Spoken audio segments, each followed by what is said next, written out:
ಮತ್ತು ಹೆಣ್ಣು ಮಕ್ಕಳಿಗೆ ಅವಕಾಶ ಕಡಿಮೆ. ಎಲ್ಲ ಮಕ್ಕಳಿಗೂ ಶಿಕ್ಷಣ ಹಕ್ಕು, ಶಾಲೆಗಳು, ಉಚಿತ ಶಿಕ್ಷಣ ಯೋಜನೆಗಳು. ಬ್ರಿಟಿಷ್ ಆಡಳಿತದ ನಿಯಂತ್ರಣ, ಭಾರತೀಯರಿಗೆ ಕಡಿಮೆ ಅಧಿಕಾರ.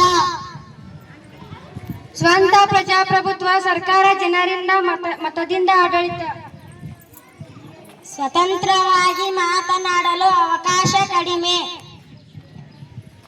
ಮಾತು, ಅಭಿಪ್ರಾಯ, ಪತ್ರಿಕಾ ಸ್ವಾತಂತ್ರ್ಯ ಕಡಿಮೆ.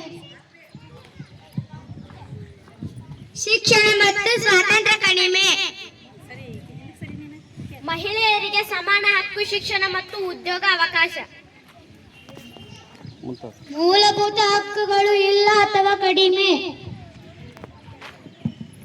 ಸಂವಿಧಾನದಿಂದ ರಕ್ಷಿಸಲು ಮೂಲಭೂತ ಹಕ್ಕು ಇದೆ. ಉದ್ಯೋಗ ಅವಕಾಶ ನಿರ್ಬಂಧಿತ ಮತ್ತು ಅನ್ಯಾಯಕರ ವ್ಯವಸ್ಥೆ. ಸಮಾನ ಹಕ್ಕು, ಸರ್ಕಾರಿ ಹಾಗೂ ಖಾಸಗಿ ಉದ್ಯೋಗಗಳು. ಕಠಿಣ ನಿಯಮಗಳು, ದಾಸೆ ಮತ್ತು ಭಯದ ಪರಿಸ್ಥಿತಿ.